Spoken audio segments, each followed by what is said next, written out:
remember the moment like it just happened. My name's Lindsay. I'm 32 years old, and honestly, I don't know what I was thinking. I was sitting in the kitchen, casually chatting with my sister Danny about something I probably shouldn't have said out loud. You know, when you vent a little too much and realize later you should have kept your mouth shut. Yeah, that's me. I don't think I meant for him to overhear it, but maybe deep down I didn't care enough to keep my voice down either. I told Danny that if I had to do it all over again, I wouldn't date Derek, my husband. I said it so flippantly, like it was no big deal, as if I was talking about a bad haircut instead of the man I promised to spend my life with. I don't even know why I said it, maybe I was feeling bored or maybe I just wanted her sympathy. Derek wasn't even doing anything wrong at the moment. He was in the other room, probably scrolling through his phone like he always does when he's winding down after work. But I said it, and then the silence hit me. It wasn't Danny's silence, she's used to my dramatic outbursts. It was the kind of silence that feels heavy, like the air suddenly shifts. I turned my head just enough to see him standing in the doorway. He didn't say anything, he didn't yell, didn't ask me to explain, didn't even look angry. He just looked at me for a second, his face blank, and then walked out of the room. The sound of the front door closing behind him made me feel sick. I wasn't expecting that. Honestly, I thought he'd argue or at least get mad, but leaving that wasn't his style. Derek's always been the calm one, the patient one, the one who balances out my, let's just call it energy. I didn't think he'd actually leave.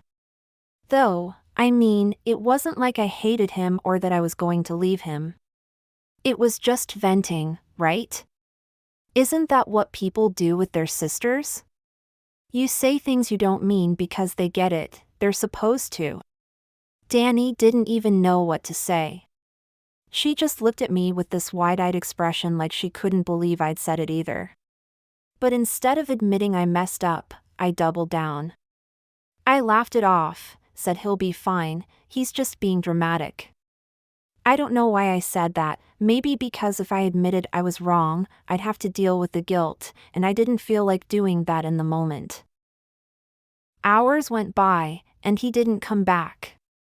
I called him once, and when he didn't answer, I texted him, "You okay?" No response. Fine, I thought. If he wanted to pout, that was on him. I wasn't about to beg him to come back over something that wasn't even that serious.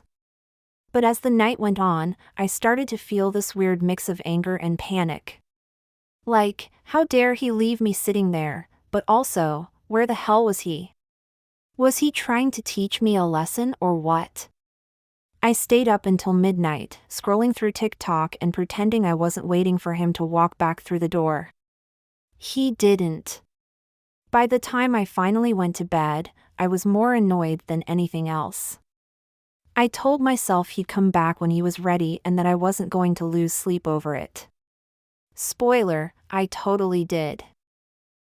The next morning, his side of the bed was still empty. His toothbrush was still in the bathroom, his shoes still by the door. So it's not like he packed up and left for good, but I couldn't shake this uneasy feeling. I texted him again, "Where are you? Can we talk?" Still nothing. At this point, I started to worry, not because I felt bad, but because I didn't like being ignored. I'm not the kind of person who deals well with the silent treatment. If there's a problem, I need to talk about it, hash it out, and move on. But Derek, he's more of a let it simmer kind of guy, and it drives me crazy. I told Danny about it, and she said, "Maybe you should apologize." Apologize for what?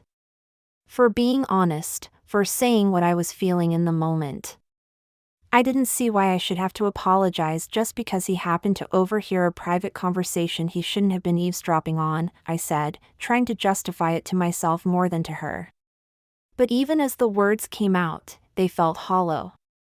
By the end of the day, I was starting to get really irritated. Like, who does he think he is, making me stress out like this? If he had a problem with what I said, he could have stayed and talked to me about it like an adult. Instead, he ran off, leaving me to feel like the bad guy. Okay, maybe I am the bad guy, but still, it's not like I said anything that wasn't true. Sometimes I do wonder if I'd be happier if we'd never gotten together. That's not the same as saying I don't love him, right? But as much as I tried to convince myself I was in the right, a small part of me started to wonder if this time I'd pushed him too far. Derek's always been the kind of guy who lets me take the lead, who goes along with whatever I want, even when I know he doesn't always agree. I guess I'd started to take that for granted. I always assumed he'd be there no matter what, but now, for the first time, I wasn't so sure. The hours kept ticking by, and still no word from him. I tried calling his mom, but she hadn't heard from him either. That's when I started to feel really uneasy. What if he wasn't just mad? What if something had happened to him? But then again, Derek's not the type to get reckless or do something stupid. If anything, he's the most predictable person I know. That's part of what makes him so frustrating. Sometimes, by the time it got dark, I was spiraling. I didn't know if I should be mad, worried, or just over it. I wanted to text him again, but I didn't want to seem desperate, so instead, I sat there staring at my phone, waiting for it to light up with a message that never came. The next day came and went, and Derek was still gone. I told myself to stay calm, but every time I heard a car outside, my heart jumped. I kept checking my phone, refreshing my texts like an idiot, as if I'd missed his reply. Somehow, nothing, not a single word. At this point, my irritation was taking over. Who does that? Who just leaves and doesn't tell their wife where they're going? It was immature, plain, and simple. But then, as I sat there staring at my coffee, the thought hit me, what if he was really done this time? Like, what if I had finally pushed him past the point of no return? It wasn't a thought I liked entertaining, but the more I tried to brush it off, the more it stuck. Derek wasn't like this. He didn't do silent treatments or games. If he was gone, there was a reason, and maybe it was bigger than I wanted to admit. Around noon, Danny called to check on me. "Have you heard from him yet?" she asked, her voice softer than usual, like she was trying not to spook me. "No," I snapped, and honestly, it's ridiculous. He's the one making this a big deal, not me, Lind. She said carefully, "You kind of made it a big deal first." I wanted to hang up on her. "You're supposed to be on my side," I said instead. But even as I said it, I felt a sting of guilt. She wasn't wrong, not entirely. Maybe I had made it a big deal, but it wasn't like I'd planned to hurt him. It was just, I didn't think he'd take it that hard. It's not like I told him I was leaving or that I didn't love him. People vent all the time, he was just being too sensitive. By the time evening rolled around, I'd convinced myself I needed to stop waiting. If he wasn't going to come back on his own, I'd go find him. I called his mom again, but she still hadn't heard from him. I tried a couple of his friends too, but either they were covering for him or they really didn't know. One of them, Mark, sounded genuinely surprised when I asked if Derek had been in touch. "Everything okay with you too?" he asked, and I had to bite back the urge to snap at him. "Yeah, fine," I said quickly, just checking. After that, I drove around for an hour, not really knowing where to go. Derek wasn't the type to hang out at bars or crash on a friend's couch without saying anything. He was steady, predictable, so where the hell was he? When I got home, there was still no sign of him. His toothbrush, his shoes, they were like ghosts reminding me he should have been there. I stood in the kitchen for what felt like forever, staring at the front door and willing it to open, but it didn't. The house was too quiet, and I hated it. I started scrolling through our bank account, half out of curiosity and half out of desperation to feel like I was doing something. That's when I saw it, a hotel charge from earlier in the day. He wasn't with his mom or a friend or, God forbid, someone else. He was at a hotel alone. I didn't know whether to feel relieved or furious. So he was okay, but also, he was hiding out in some hotel avoiding me like I wasn't worth talking to. The nerve. I called the hotel immediately. I don't even know what I planned to say if he picked up, but it didn't matter because the desk clerk wouldn't confirm anything.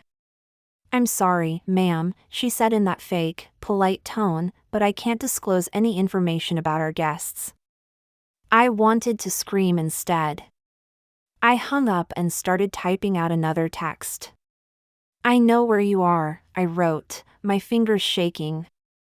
"Can you just stop being childish and come home so we can talk?" I stared at the message for a few minutes before deleting it. If he wanted to act like a coward, let him. I wasn't about to beg. Still, the knot in my stomach wasn't going away. I hated this feeling, like I was out of control, like he had the upper hand.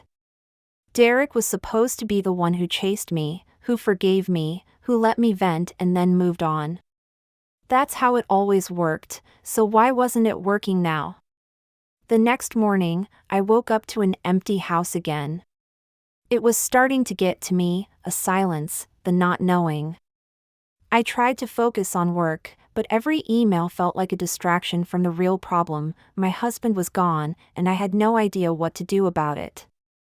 I kept telling myself it wasn't that serious, that he just needed space, but the longer he stayed away, the harder it was to believe that.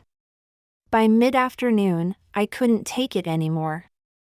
I drove to the hotel, not caring how desperate it made me look. If he wasn't going to come to me, I'd go to him. When I got there, the clerk gave me the same spiel about privacy, and I had to fight the urge to cause a scene. "He's my husband," I snapped, but she just smiled that fake customer service smile and said, "I'm sorry, ma'am." Defeated, I walked back to my car. As I sat there, staring at the steering wheel, I started to feel something I hadn't let myself feel in years: fear. What if he wasn't coming back? What if I'd really pushed him too far this time? And what if, deep down, I knew it wasn't just about what I'd said to Danny? This wasn't the first time I'd let my mouth get ahead of me, and it wasn't the first time I'd put my own feelings ahead of his. Maybe this time he'd had enough. Still, as much as I hated to admit it, I wasn't ready to apologize, not yet. I needed to see him first, to make sure he was okay, to figure out how to spin this in my favor.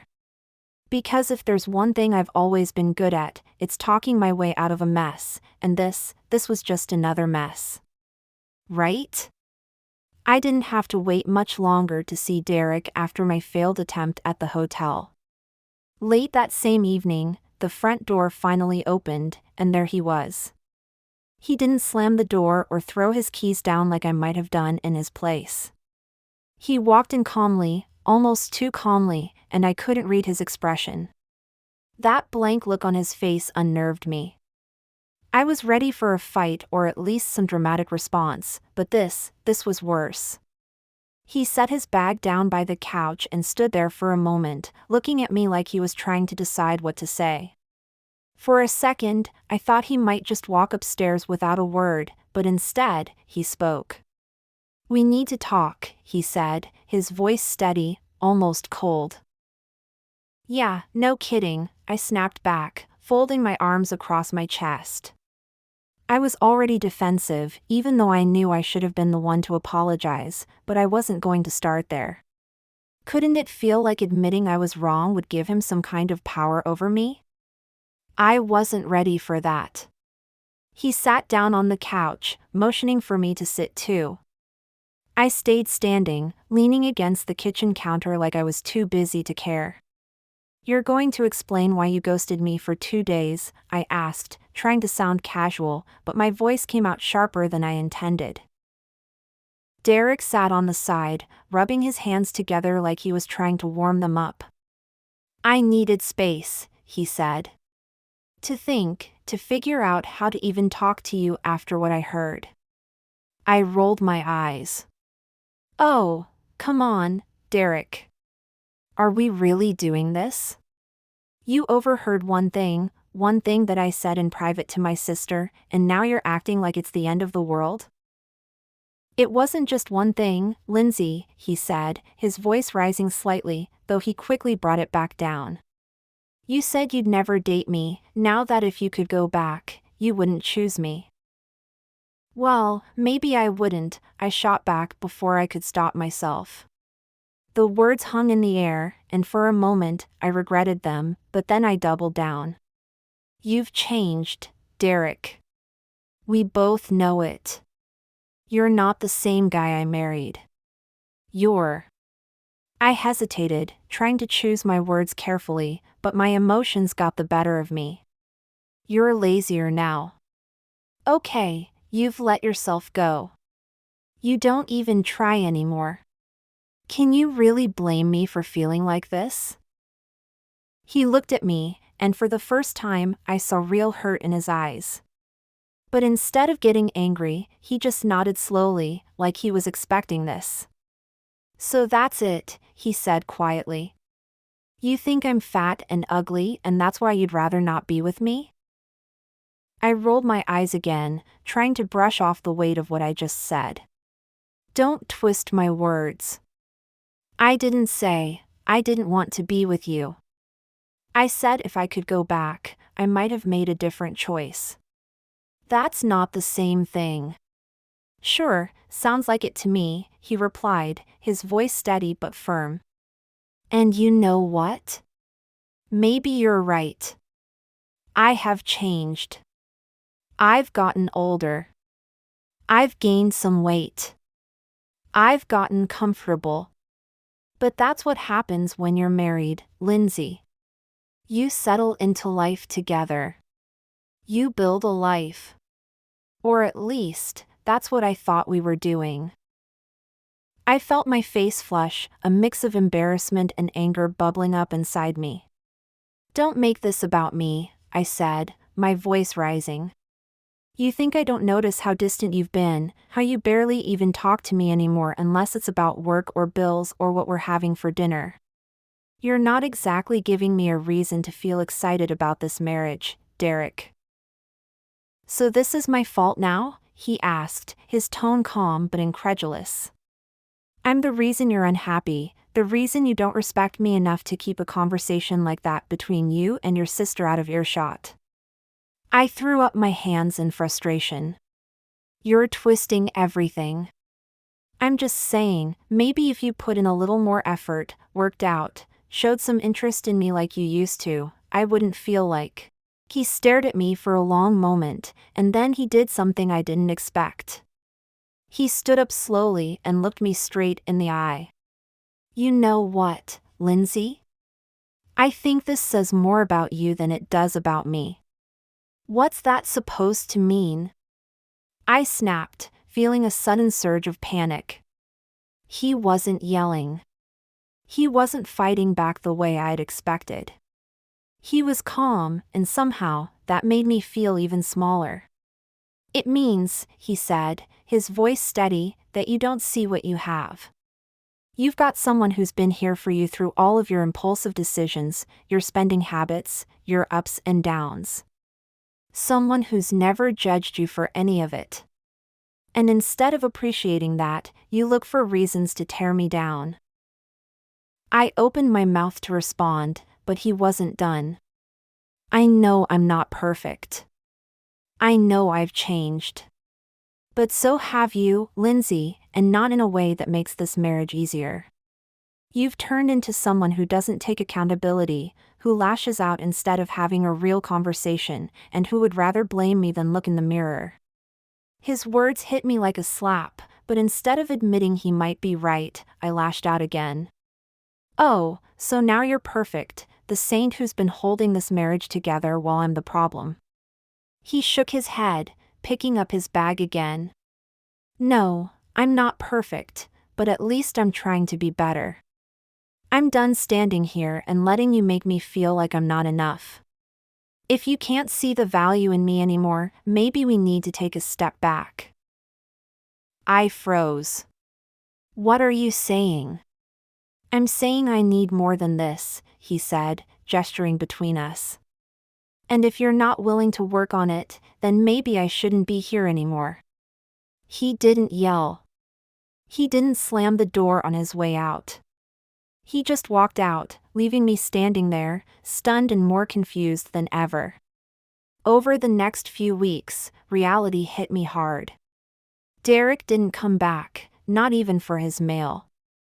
Every time I walked into the house, the emptiness felt heavier. It wasn't just that he was gone physically, it was the silence, the absence of his presence that cut the deepest. I started reaching out to him more, trying to test the waters. The responses I got were polite but distant. Hope you're doing okay. I'll come by this weekend to grab my things. That was it. No warmth, no opening for conversation. He wasn't cruel, but it was clear that he was done being vulnerable with me. The weekend came, and I dreaded seeing him. When he walked through the door, he looked different. His shoulders seemed broader, his posture straighter. He trimmed his beard, and it actually looked good, clean, purposeful. He even smelled different, like he'd started using cologne. I hated to admit it, but he looked better than I'd seen him in years. Hey, I said awkwardly, standing by the kitchen counter as he came in. Hey, he replied, giving me a small nod but nothing more. He didn't ask how I was doing, didn't try to make small talk.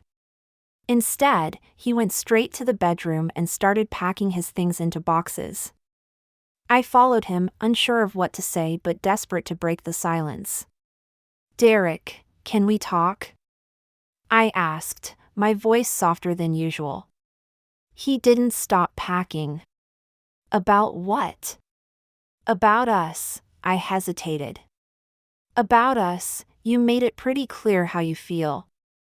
I didn't mean it like that, I said quickly, stepping closer. I was upset. I wasn't thinking. He shook his head and went back to packing. No, Lindsay, you were thinking. He just didn't think I'd hear it. The lump in my throat grew. I didn't mean to hurt you, but you did, he said firmly. But it's not just about that one conversation. It's everything, the way you talk to me, the way you treat me. It's like I'm never good enough for you. I felt tears sting my eyes but forced myself to stay composed. I was wrong, I know I was, but we can fix this. We've been through worse, right? He let out a small, bitter laugh. Have we? Because I don't think we've ever been through this, Lindsay. I don't think I've ever felt this disrespected, this unwanted. And the worst part? I stayed. I kept trying, even when you made it clear you didn't appreciate me.